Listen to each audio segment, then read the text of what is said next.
নমস্কাৰ, মই pharmacist Rekibuddin Ahmed medicine review বা ফাৰ্মাচিষ্ট নামৰ ইউটিউব চেনেলটোলৈ আপোনালোকক স্বাগতম জনাইছোঁ। আজি আমি এই ভিডিঅ'টোত হাইপোগ্লাইচেমিয়া অৰ্থাৎ মানুহ এজনৰ দেহত যেতিয়া চুগাৰৰ পৰিমাণ বা শৰ্কৰাৰ পৰিমাণ কমি যায় তেতিয়া কি লক্ষণে দেখা দিয়ে সেই বিষয়ে আলোচনা কৰিবলৈ লৈছোঁ। আমি এই চেনেলটোত ইয়াৰ আগৰ ভিডিঅ' এটাত মানুহৰ যেতিয়া তেজত শৰ্কৰাৰ পৰিমাণ বা চুগাৰৰ পৰিমাণ বাঢ়ি যায়, যাক ডায়েবেটিছ বুলি কোৱা হয়, তাৰ বিভিন্ন লক্ষণ আৰু কি কমপ্লিকেশ্যন হ'ব পাৰে সেই বিষয়ে আলোচনা কৰিছোঁ। ওপৰৰ আই বুটামটোত ক্লিক কৰি আপোনালোকে সেই ভিডিঅ'টো চাব পাৰিব। এতিয়া আমি আজিৰ এই ভিডিঅ'টোত হাইপোগ্লাইচেমিয়া অৰ্থাৎ দেহত যেতিয়া চুগাৰ বা শৰ্কৰাৰ পৰিমাণ কমি যায় তেতিয়া কি লক্ষণে দেখা দিব পাৰে সেই বিষয়ে আলোচনা কৰিবলৈ লৈছোঁ। আৰু এটা কথা আমি লক্ষ্য ৰাখিব লাগিব যে মানুহৰ চুগাৰ বাঢ়ি যোৱাতকৈ কিন্তু চুগাৰ যেতিয়া কমি যায় তাৰ লক্ষণবিলাক বেছি ভয়াৱহ হয়। অৰ্থাৎ চুগাৰ বাঢ়ি গ'লে মেডিচিন খাই বা ইনচুলিন লৈ কমাব পাৰি, কিন্তু চুগাৰ কমি গ'লে ইয়াৰ লক্ষণবিলাক ইমান তৎক্ষণাত দেখা দিয়ে যে আমি ইয়াক মেনেজ কৰাটো বহুত পৰিমাণে কঠিন হৈ পৰে।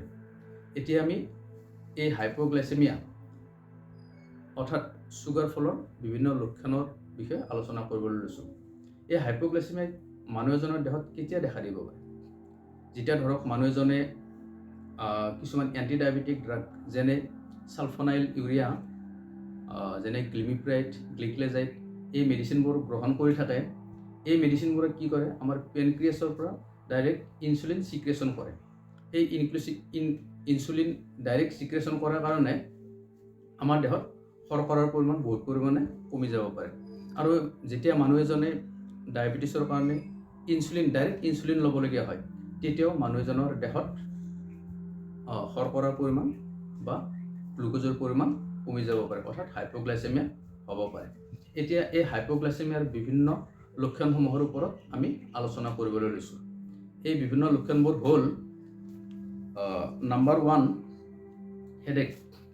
যেতিয়া মানুহ এজনে হাইপোগ্লাইচেমিয়াত অৰ্থাৎ চুগাৰ ফলত ভুগিব তেতিয়া মানুহজনে প্ৰচণ্ড মূৰৰ বিষ অনুভৱ কৰিব।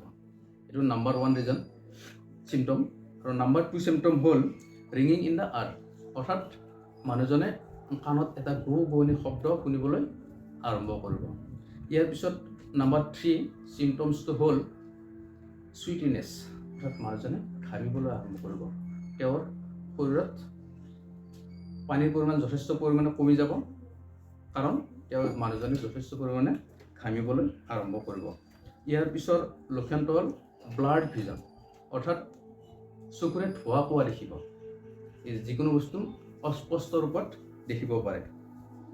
ইয়াৰ পিছত আৰু এটা লক্ষণ হ'ল ট্ৰেমলিং, অৰ্থাৎ মানুহজনে কঁপিবলৈ আৰম্ভ কৰিব। তাৰপিছৰ এটা লক্ষণ হ'ল, আমি ইয়াক মেডিকেল ভাষাত কওঁ টেকিকাৰ্ডিয়া বুলি কওঁ, অৰ্থাৎ হাৰ্ট ৰেট, আমাৰ হৃদস্পন্দনৰ হাৰ বাঢ়ি যাব। এনেকুৱাকৈ বাঢ়ি যাব পাৰে যে হাৰ্ট ৰেট মানুহজনে নিজৰ কাণেৰে শুনিছে, এনেকুৱাকৈ হাৰ্ট ৰেট বাঢ়ি যাব পাৰে। ইয়াৰ পিছত আৰু এটা লক্ষণ হ'ল হাংগাৰ, অৰ্থাৎ যথেষ্ট ভোক অনুভৱ কৰিব, একদম খাবলৈ ইচ্ছা গৈ থাকিব। তাৰপিছত আৰু এটা লক্ষণ হ'ল ইৰিটেবিলিটি, অৰ্থাৎ মানুহজনৰ খিংখিঙীয়া স্বভাৱৰ হ'ব, অৰ্থাৎ অলপ কথাতে খং উঠি যাব। নেক্সট আৰু এটা লক্ষণ হ'ল ফিলিং এংচিয়াছ, অৰ্থাৎ নাৰ্ভাছ ফিলিং কৰিব। যিকোনো কথাতে তেওঁ তৎক্ষণাৎ অতি সোনকালে নাৰ্ভাছ ফিলিং কৰিব। ইয়াৰ পিছত আৰু এটা উল্লেখযোগ্য লক্ষণ হ'ল উইকনেছ এণ্ড টায়াৰ্ডনেছ, অৰ্থাৎ মানুহজনে যথেষ্ট দুৰ্বল আৰু ভাগৰুৱা অনুভৱ কৰিব। এইকেইটা হ'ল হাইপোগ্লাইচেমিয়া বা চুগাৰ ফলৰ প্ৰধান লক্ষণ। আশা কৰোঁ আপোনালোকে ভিডিঅ'টো ভাল পাব। যদিহে ভিডিঅ'টো ভাল পায় তেন্তে ভিডিঅ'টো লাইক কৰিব আৰু আপোনালোকৰ বন্ধুবৰ্গৰ মাজত এই ভিডিঅ'টো শ্বেয়াৰ কৰিব। ধন্যবাদ।